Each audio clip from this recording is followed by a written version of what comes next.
Okay, here it is Wednesday, and you're watching Think Tech Live here in Pioneer Plaza in our wonderful studio. And today we have a show, a 3 o'clock show with David Jung. We're going to talk about his company, EcoCab. EcoCab or cabs? EcoCab. Cab. And I'm really looking forward to having this discussion because I see you guys all around, all over town. And I told you before, I'm very sympathetic to taxi cab companies because I used to drive a taxi cab when I was in law school, and it's crazy, but it was one of the finest things I ever did, actually, in Manhattan, no less. You know? Anyway, we're calling this show New Technology in Taxi Cab Transportation, EcoCab. So, David, you're the CEO and founder of EcoCab. Yes, I am. We are very careful on how we title ourselves, and I'm called the general manager. Okay. No CEO, no president, no vice president. I like that. You could call yourself chief driver or something. Yeah. Want to be egalitarian. How in the world did you get into this business? Well, similar to your background, I was an attorney, and I was. Is that right? Yeah, I am. Okay. And I was. We have a lot in common here. We do. I was a corporate counsel for Hilo Hattie. And while I was working there, there was one person that was reporting to me from IT, and he indicated to me that he was moving on. And I said, "Oh, so why? You have a job waiting?" And he goes, "No, I can always go back to driving a cab." He was a college graduate from UH, and he had put himself through college as a driver. And I said, "That's interesting." And like most business concepts, or many business concepts, it's just a confluence of things that happen all at once. And around that time, I also had a friend of mine who's a grandson of one of the the founder of Hyundai Motors. And we were drinking, and he said, "Oh, that conversation happened to come up." And he goes, "All right, I can get you cabs," or Hyundai's, Hyundai's. That began to and raise then just some one ideas. thing after another, and then I stumbled upon a article about how technology is advancing things, for example, tablets and hotspots and so on. And it just came together. I really, everything's kind of foggy. It's not that clear how it came together. But one day, I just sat down and I said, wow, this is something I want to do. And I think it'll work. Now, granted, I'm not a businessman. I'm an attorney. And so I had to really bounce it off a lot of business guys. And oddly enough, everyone kind of liked the idea, except for guys that were actually familiar with the taxi industry. They all struck it down. They said it'll never work. But I just went purely from the number of guys that said it'll work and sure, guys that's a good way to do a sampling, a reality test. Yeah. Right. And so that's how it came together. I mean, it just there was not any one particular thing. And I did make a commitment. I turned 50 last year. And I said, you don't look 25, but that's, I don't look my age either. So I always said, before I turn 50, I want to do something. I want to do something other than law, because I've been practicing it for, 26 years, 27 years. So, it gets old after a while. Well, you know how that goes. I retired this January, so we're in the same place on that, too. Well, and this is a pretty, may I say, a courageous thing to do, to get into a situation which is, capital intensive and risk intensive. And people intensive, which is all kinds of risk involved in that. So you built all that into your model and you went forward. Good for you. Yes, I mean, yes, it was. Look, reflecting and looking back on it, it may have been a bit foolhardy, but only time will tell. Yeah, I'm knee deep in it, and there's no going back. So. Yeah, good. So let's talk about the process of putting it together. I'm curious, because I think. If you have the slightest entrepreneurial interest, this is the kind of business that appeals to you. It is a people business, Everybody says, if I have nothing else left, I'll drive a cab, right? Because I know the streets. And so, I mean, it's sort of it's a special repository of talent and creativity involved here. So, how do you do it? Give us the steps. I know it's foggy, but give us the steps. Well, obviously, nothing starts without financing, right, or funds. And so I had a nest egg that I could put in as equity, and I had the good fortune of having a very good friend who's a banker at CPB, and he took a lot of time listening me out, and he said, put it in a business plan and give me some cash flow performance. And so I was again fortunate enough, and that's how a business happens, right? You know, all the things have to fall in place. And You have to make them fall. yeah, well, my numbers guy, if you will, my now accounting manager, had just graduated from HP with an MBA, and I recruited him to make me a business plan and a cash flow pro forma because I didn't know how to do it myself. And so we spent a week just getting to know each other really well, and that's why he's now working for me. But he put that together, and that was the first step. The bank looked at it and said, you know what, you put in the equity, we're willing to fund. And from that point on, because of the time that it took to do the business plan, and the business plan had to be very detailed, that sort of laid out the map. And you know, it was calling in a favor from my friend. I said, I'm holding you to it, give me my cars, you know, Hyundai Sonata hybrids. And it took some doing, actually, because Hyundai Sonata hybrids have never been used as taxi cabs. And they were worried about reputational risks. I mean, they just didn't know. And so they had a moment where they were, oh, I know he's the founder's grandson, but let us think about it a little bit. I know it was a little dicey, but they finally came through. And there were a couple of moments like that. You know, I had raised the equity, and even CPB said, oh, you know, we'll do it. 80%. And they're like, what happened to that 20%? I just quit my job. You know. You know, banks, you know. Yeah, so, but everything came into place. I ordered the vehicles, and I started recruiting drivers. And that was a challenge, too, because I'd have these guys come in, and they're like looking around. They see boxes and boxes, but they see no cabs. They see no dispatch. They see nothing. And they're saying, are you really a taxi cab company? And our business plan also, and we wanted to stay true to it. I knew one thing was that it's so easy to deviate away from it, and you have to really be focused. And one of the things that we really wanted to focus on was having a clean sheet of paper, if you will, for all of our drivers. We did not want certified drivers.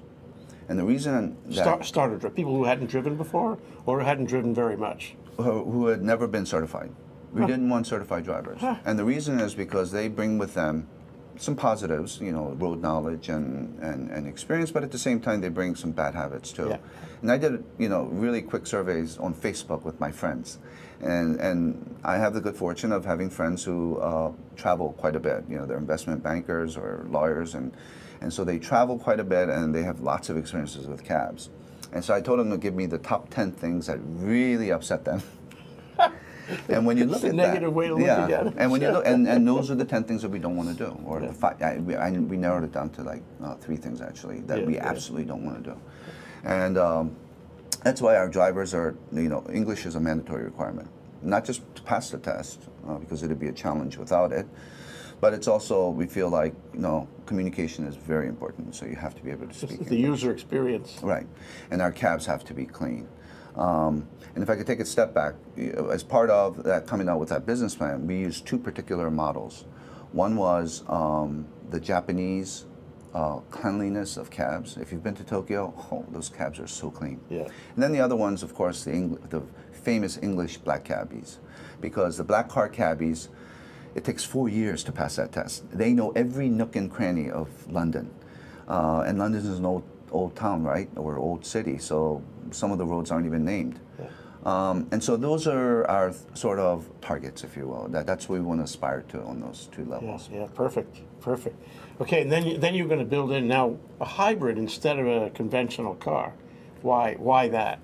Well, you know, I will tell you, and I've been asked this many times, you know, that, oh, how'd you get the concept? It's actually an old concept if you think about it. San Francisco, 82% of the cabs are hybrid. Oh, okay. Now, there's obviously was a huge effort on the city's part to create incentives and so on and so forth.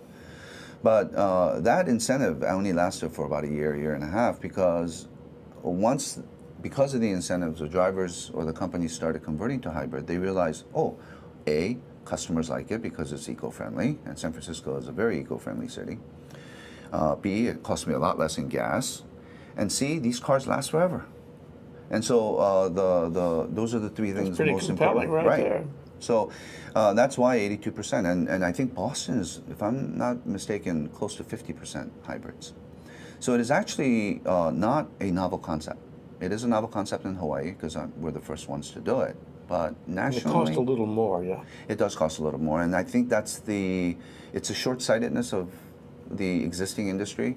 And the population in general. Yeah, that they won't, because in the long run, we do save substantially on gas. Yeah. And the vehicles, because they are new, obviously, but maintenance is very low. Mm-hmm.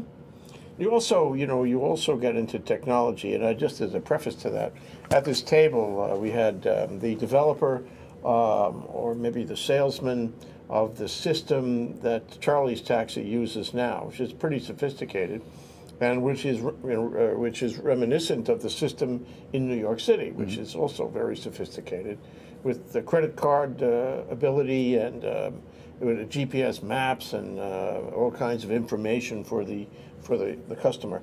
But you wanted to get into technology too. And what's interesting, you tell me exactly what happened, but I think you sort of leapfrogged the level of the taxi cab technology by simply using an iPad, or make that an Android pad. It's an Android pad, and the software that we use is called Logistrix, and it is a Canadian-based company, and it is very affordable. I think, I may be wrong on this, but I think it costs us about $20 a cab a month. And it has the full capabilities of what you just spoke of, GPS. We monitor our cabs by GPS. It takes orders electronically. It does all the things that the other softwares do, except at a substantial low cost. The one thing that we did have to sort of adapt was we do take credit cards, and we do it via Square, because Square is also very... Square, you just slide it through, you attach it So on the Android, we put it, the little square thing on the top, and... So the Android is really everything. Does the Android, the order system as well? In other words, somebody needs a ride at Bishop and Merchant, and the instruction comes over to the taxi cab driver on the Android also? Yes. So with the telephone number of the person, their location, their pickup, the time of pickup. So you don't need a radio? No, we don't use a radio at all. We do for certain confirmation, if the driver's running late, for example, or there seems to have been an error, we will contact them by cell phone. By cell phone, but no need for an old-fashioned radio, because that's overtaken by all these new technologies. Right. Yeah. So with a cell phone and this Android pad, you're fit to go, and you've got all the technology you really need to conduct a cab operation. We have the with basics. A dispatcher and a fleet and all that.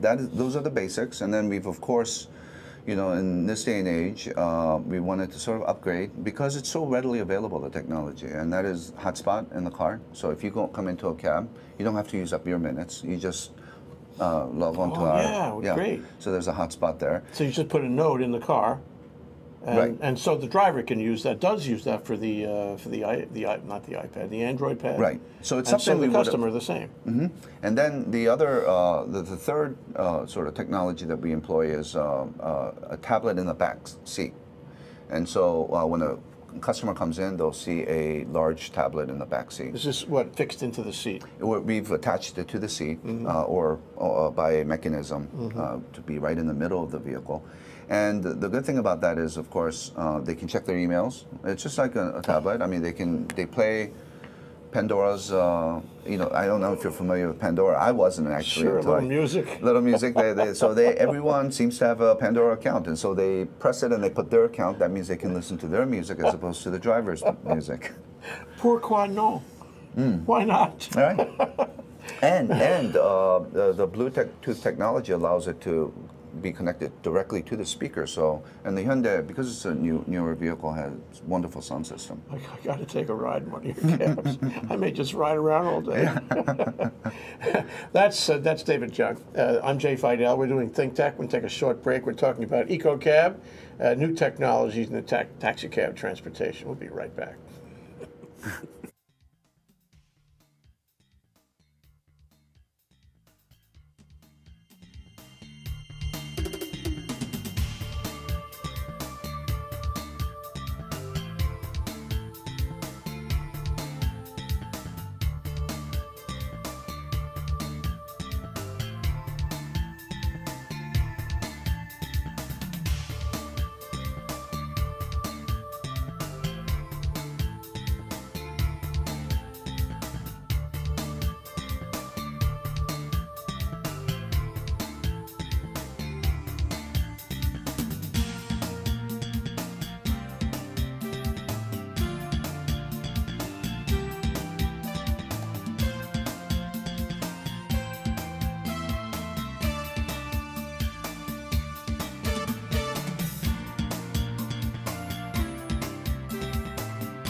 Okay, we're back.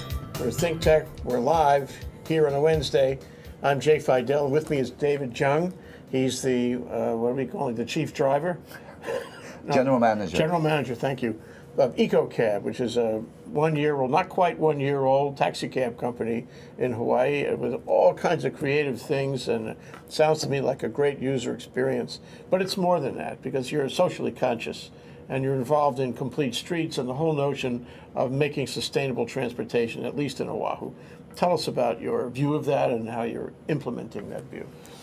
Well, I was interviewed previously by Howard Dykes, and he asked me about that sustainability, and I told him, I said, I'm actually not a tree-hugging, granola-eating kind of person. I'm a meat eater. I love meat, and but sustainability and environmental consciousness, I think, has become a mainstream thing.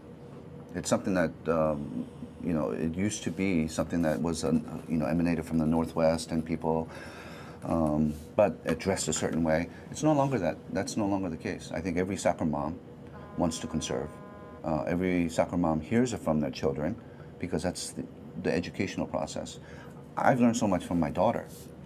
How old is she? She's 21 now, but Okay. since she was 10, I think she's been talking about, save that bag, reuse that bag, or don't throw this away here. schooling. Right. And so it has become a mainstream item. And but from my standpoint, it obviously, I'm not a progressive person in the sense that if it doesn't make business sense, then it's hard for me to swallow that pill. Mm-hmm. But right now, it does make business sense. Like we mentioned in the earlier segment, the hybrid taxis make all the sense in the world because it saves fuel cost. The maintenance with the technology, with the regenerative brake, means less brake pads to maintain. And it makes you feel better. It makes the drivers feel better. It makes the drivers feel better that when the customer comes in and says, this is hybrid, this is awesome, this is cool, you're doing something, I'm doing something to help the environment. Doing something together. Together, right. So it just makes all the sense in the world. And that's why I've kind of caught the bug, if you will. And so I really want to get involved in, there's so many things going on these days, right? Name some that you want to Well, touch. one immediate thing is the bike share program. It was discussed in one of your earlier conferences about bike share and city planning and how we can be less dependent on automobiles. Now, fact of the matter is, there is room for taxi. There is room for automobiles because you can only carry so much items and do so much distance with bikes. So there is, but for the short rides, for your health, it makes all the sense in the world. And I'm really excited about getting involved and becoming part of that bike share program and really supporting How it. would you become involved? How would you be part of it? Well, bike share is one component of, you got to have mass transportation, you have to have bike. And I want to come together to where we have make it as convenient as possible, because that's very important, right? People don't utilize things unless it's really convenient for them. So maybe creating one single pass. So the convenience of, okay, I want to take a bike, boom. I'm gonna ride the bus, got to take a taxi cab because buses, the schedule doesn't work. Options, lots of options. Yeah, with one single card. Right? Because that's what makes it convenient.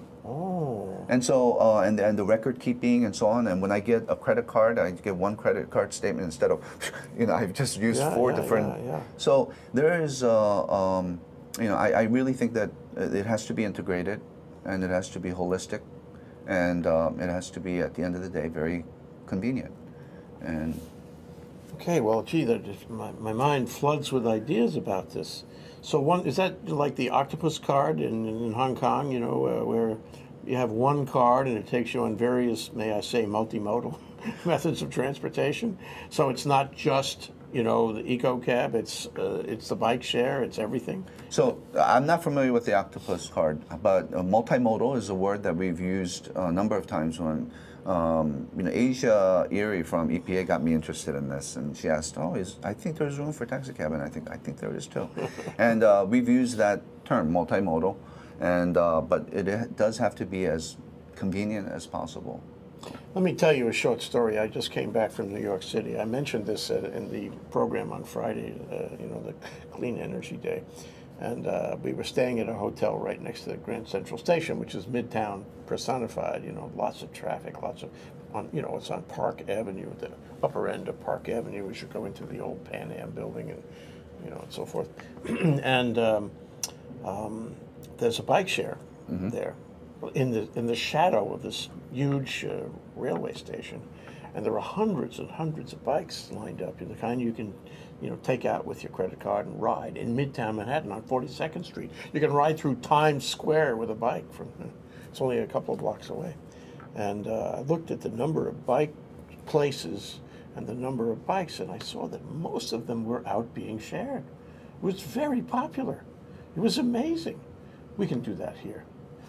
And look at the challenges of New York: the traffic, the congestion, which is tied to traffic, and then the air quality and seasonalities. We don't have any of that.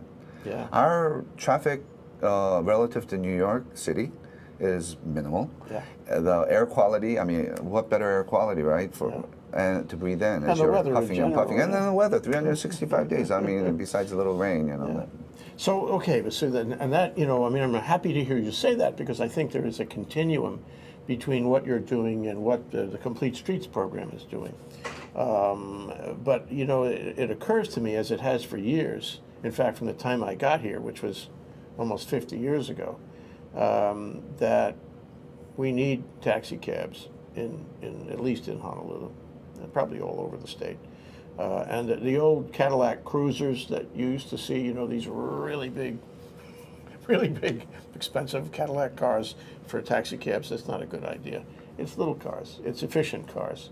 And what I find really seductive about the possibility is that to the extent there are gaps between rail stations and bike shares, to the extent you have to, go up Sierra Drive to your daughter's violin lesson, and there's no way to get there on rail, and you don't have your car with you, take a cab.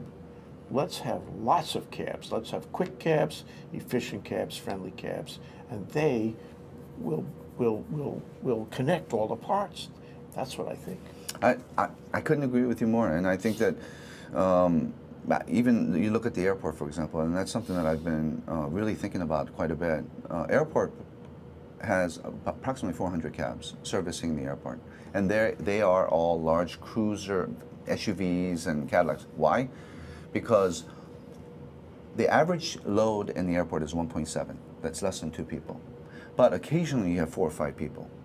So in order not to miss that, they buy the big vans. It's not efficient. It's absolutely inefficient, and it produces, and I have to say that many of these cabs, while they try to maintain them well, they're older cars, they're bought used, and so they're even older than you think they are. Some of them are retired police cruisers. So there's built-in inefficiencies, and they're much much less efficient than even the regular gas guzzlers. Why not have a system where we can have 3 types of hybrids, for example? SUV hybrid, sure, right? Minimal amount, and you just can for those 4 or 5. Deploy them as necessary. Right. It's so easy. And then the sedans, and then you can even have a Prius C. You know the tiny Prius C?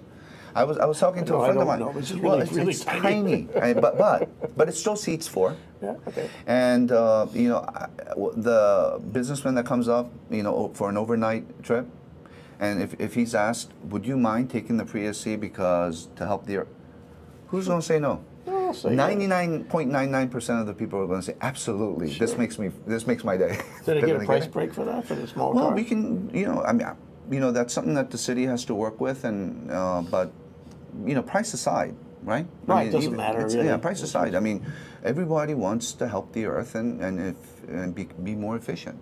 And look, unless you're like 6'8", being in a Prius C by yourself, not much difference. Okay, no, it's true.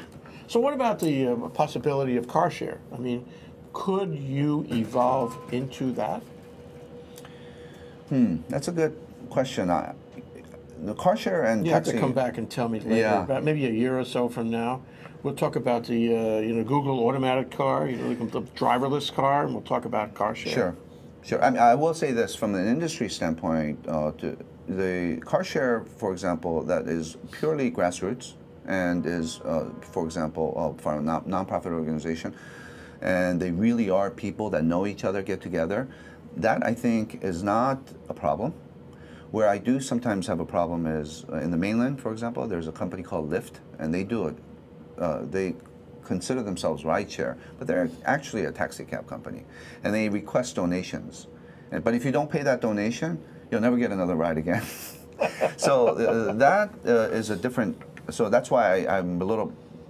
That's why I was questioning. You know, when you say rideshare, what type of rideshare you're talking about? Now, one thing, you know, there's an issue all over the world about except in the Philippines, about taxi cabs, is that you can only take the fare, you know, that hails you. You can only take the fare that calls you. You can't stop on the street and pick up someone else, and you can't have strangers, you know, collaborating in the back seat unless they make some kind of arrangement and tell you they're riding together and all that, right? But I wonder in the future whether the law will or should change to permit a taxi cab to take people, you know, who are secondary but on the same route, you know. No, I think even under the existing law, we can do that. Yes, there are certain jurisdictions, for example, like in New York. New York is very strict about that. Yellow cabs are fares only, meaning you got to be flagged down, and then the black sedans, or they call it sedan service, you can't flag it down. You have to have a pre-arranged. So that does not exist in Hawaii. You can do both pre-arranged, and you can flag any taxi. Okay, that's good. So what about the problems? I always like to ask what problems and challenges a startup. I don't really consider you a startup. I mean, you're already there. You already got your arrangement settled. It sounds like. But what issues have you had? Are you having? Do you think you might have going forward? You know, to become the company you want to be. So far, if it's all perfect, just tell me. No, but it's fairly close to perfect. Okay. You know, we started off with 7 vehicles, and we are now up to 32. So, the profit margin is not very large, and so that's always a challenge to really keep the costs down and so on. And especially my model, because my model is different from any other, especially in Hawaii, but even throughout the States. I employ all of my drivers, so they earn salary, and then I have to, by Hawaii law, provide them medical, workers' comp, all the benefits. Good for you that you're not trying to skirt the edge on that. Right. Good so, I mean, part of it is, you know, we talk about sustainability of the earth. Well, what about sustainability of the person, of people, of employees? Human capital. Sure. And you're going to have good quality drivers and a good experience for the customer. Absolutely. And so training them, and then they go through a 4-week training program, because I don't want to just throw them out there. That's not fair to them. That's not fair to the customers. So that sounds better and better. I may file an application for employment. You know, experience the good old days. No, so that is just from an administrative standpoint, the constant recruitment of drivers, having my drivers when they get out to become instructors, and identifying them, and then you have, because they're employees, and my employees tend to be a little younger. They tend to be in their 20s and 30s. Attendance is not always there, and it's a matter of motivating them constantly, which I suspect is part of any business, right? And one thing that I have done is, though, I've adopted sort of the Silicon Valley. You said we're not a startup. Well, it feels like a startup. Okay. And I feel like we're kind of a startup in a Silicon Valley standpoint, and that's the way we're approaching it. We have a driver's lounge that has a big screen TV and couches, and that's great. And we had a pool table, and then it broke, so now they want a foosball table, so I got to get that. And we just moved, and one of the top things on my list is to get a barbecue, grill, and so so I wanted to make it like that Silicon Valley, but I think that's part of new management style. And we can all learn, us older guys can learn from the younger guys how they do it. Because I think it works. And they have to be able to talk to people, I mean, if I get in a taxi cab and the driver knows about Kierkegaard, can tell me what happened to Jean-Paul Sartre, I really feel good about that. Knock my socks off. I want that. We have, it's funny, we have a couple of retired attorneys and engineers that actually could relate to that. But On a day-to-day, you know, on a say more day-to-day level, my drivers are fully engaged. They love talking. In fact, some of the drivers, I have to tell them, you know, can you just not talk so much? Because we have cameras in our vehicle. Oh, okay. And so when they, and you get the video. I get the video, okay. but the cameras on the vehicles are for the driver security and for the customer security, of course. I mean, we had an incident where one of the reasons we put the cameras in is we had an incident where from addiction, we service modern Honolulu Hotel. That's one of my biggest, most proud accounts, and the nightclub patron had gone into the cab, passed out, and they're middle of nowhere. And my driver's calling me at 3 in the morning saying, "Boss, what do I do?" And I'm like, "Shake the car." Not working. Honk the horn. Not working. So we ended up calling HPD. But what it occurred to me was that if we had a camera there, and if something did happen, right? Like someone wakes up and there's a misunderstanding, my clothes is disheveled or something. Who knows what? Yeah. My driver's only defense is, oh, here's the camera. You got it. He well, obviously didn't know it. It works many ways. I mean, from a legal point of view, it protects the driver, protects the company. And then it deters. But also from a safety point of view, it protects, the people are customers. not likely to do bizarre things if there's a camera on them, you know. And there's a safety issue for my drivers, right? Burglar, I mean, people. Sure, that's always in. a risk, Yeah. yeah. Let's take another break, okay? That's David Jung. He's with EcoCab. He is the General manager. General Manager of EcoCab. We're talking about new technology in taxi cab transportation and EcoCab. We'll be right back after this break.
We're back. We're live. We're at Think Tech. I'm Jay Fidel. With me is David Jung, and he's the general manager of EcoCab, which is a very creative, really positive, phenomenon in Honolulu. Maybe going to the other islands one of these days. And he's a retired lawyer, recovering lawyer, which is wonderful because I can relate to that. And we've been talking about the new technology in taxi cab transportation as rolled out by EcoCab. So, David, we're talking about what's in the pipeline for you. What is the vision from this point forward? What do you see happening with the company, with your equipment, and so forth? We have a self-imposed sort of time for the vehicles. I mean, the state of Hawaii, unfortunately, or the city and county of Honolulu, they have no, you can have a 20-year-old cab, long as it's rolling and it passes inspection. We've imposed a 5-year, and so our vehicles will, because we're only a year old, but after 4 years, we really want to retire these vehicles. The next progression of technology, I think, for the vehicles will be electric vehicles, all electric vehicles. And that is being tested right now in the mainland. San Francisco is always leading the path on this, and they're testing it now. What kind of car are they testing? They're, I think, testing Leaf, the Nissan Leaf. The way they're doing it is, because the battery technology is not there for the mileage. I mean, in other words, taxi cabs, we at least have to have 200 miles per charge. Yeah, the Leaf is less than 100. Right, Yeah. and so and there's not enough charging stations. So one of two things have to happen. Either the charging has to be rapid charging and affordable, or what San Francisco is experimenting with is just changing out the batteries. Yeah, the Better batteries. Place idea. Right. Although they don't exist anymore. Right. But I think a lot of people are trying that, and I think Right. that's probably the solution, to have points, locations where you can switch out the battery real quick instead of waiting for half an hour. How can hard to do a taxi cab business? You have to wait Right. for the charge. No, I can't do that. It has to be similar to when you're filling up a full tank of gas. Yeah. And then the rapid chargers are there, but it's just too expensive. And then you've got, of course, Teslas that can get 200 miles per gallon. I mean, per charge. But you who can't can run a afford business with Teslas. Right. And so we're hoping that within those 5 years, when we're ready to change out our vehicles, that the battery technology will catch up or advance to a point where even a affordable vehicle will have 200 miles charge. The beauty of that is most taxi, like in our case, because we own the taxis, where we operate out of, it's all warehouse, and we're by the airport. Well, if you can visualize this, put PVs on top of all those warehouses. I'm going to ask my neighbors, can I put PVs on there? I'm going to ask my landlord, can I put PVs on there? And then I'm just going to charge the cars for free, right? Sure. The sun doesn't charge. Sure, once the initial investment. Sure. So I think it just makes all the sense in the world. How about PV on the taxi? That one I think is there are people working on this. There are, and that may be part of the solution, right? Is to create that longer, extract that extra mileage. Yeah, the trickle thing. Just keep it topped off if you can. Right. What about going forward? What about the neighbor islands? Do you have aspirations? No. Right now, I mean, my vision is one step at a time kind of thing, and I'm really focused on Oahu. And I think 32 vehicles, I'd have to grow in order to really be competitive with the big boys and to really say that I'm a significant part of this taxi industry. I think I'd have to have at least 100 cabs or so. And so the first 32 has been quite an adventure, and I suspect that the next 70 will be equally challenging. What's the level of competition? I mean, is this hard competition, or is everybody welcoming you into the system, so to speak? No, there is. All the drivers, taxi drivers, are independent contractors. So even with Charlie's or the cab, except in my company. And so it's not as if I have. In fact, I get along with Howard. He got very well from the cab, and he owns. He has 700 and some cabs underneath him. But they're all independent contractors. It's not Howard that I have sort of resentment from. I mean, he welcomes the competition, and I think he's a businessman. It's the 700 some drivers that see us as a direct competition to their welfare. So no, it is a highly competitive business, but that's business, right? Sure. Yeah. And how about the equipment in the car? I mean, I really like the idea of the Android pad and the camera.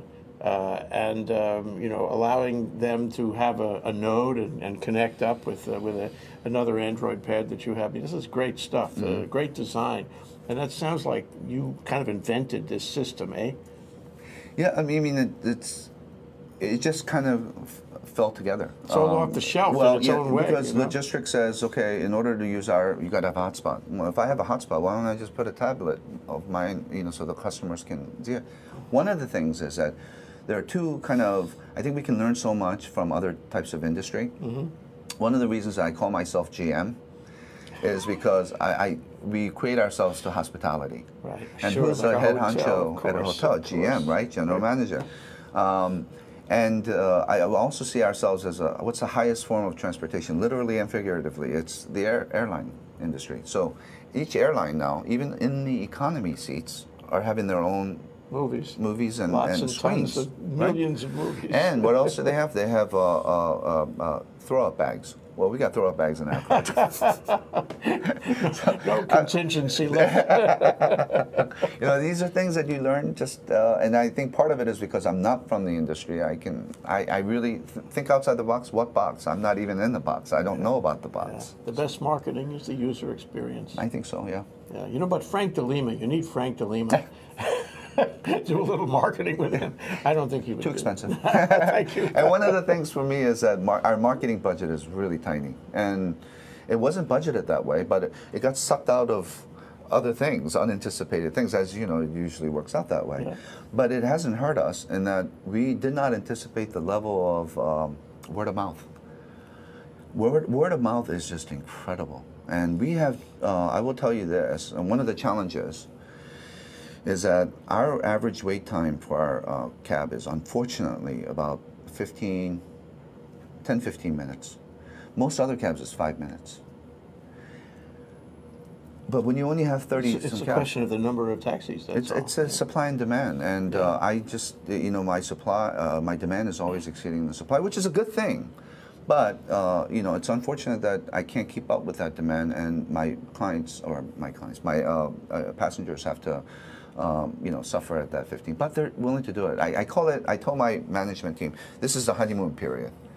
They're doing it because we're new and they like our. But you know what? Let's get our operation together, because at some point the honeymoon's over and they're going to say, I don't want to wait 15 minutes anymore. You know, so. Don't overlook the possibility of having a kind of club thing where you join, and you know, that makes you a member somehow, and you're bonded up to the process, and you know, you're on board. You state your belief. You're following green energy and all that. Yeah, people will do that, you know, these days. Yeah. And I believe we're at a kind of tipping point. You're part of that, where all of a sudden, you know, a few years ago, nobody could give a rip about this kind of, you know, complete streets and trying to do efficient transportation. Now it just seems like we're crossing over the tipping point, and more people than less people are behind it now. Absolutely. You're part of that, and that's why I call it the mainstream. Remember, I was talking. We were talking earlier about sustainability. It's no longer a fringe movement. It is mainstream. You know, even my parents who are in their 70s are really buying into that. They're good people to, you know, do test right. test rides with. Yeah, I mean, he doesn't want to wait 15 minutes, but you know. Well, I wanted to say that, David, this is a great thing. I'm so glad we got to talk. I'm envious, I remember the business. I really enjoyed my time driving a cab. I enjoyed the engagement with people. I enjoyed, you know, it's doing service, like having a restaurant. And not that you're just pouring money into the restaurant, though. Is having a restaurant, because ultimately you're doing service for people. You're helping them. And I think this has got to work out in the long term. You're on a wave, because we are going to have to get away from those cruisers. We're going to have to get away from those guzzlers. We're going to have more taxi cabs connecting the dot in our modern transportation system. You're in the right time, the right place, and we'll talk later about my investment in your company. Thank you, David Jung. Thank you. Great to have you here. Thanks for having me. We've been talking to David Jung about new technology in the taxi cab transportation industry with EcoCab, a great new company, just almost a year old, with hybrid cars. Hyundai hybrid cars, and if you see one on the street, take it. You'll see what I mean. Be fun. Aloha. This is Jay Fidel on ThinkTech.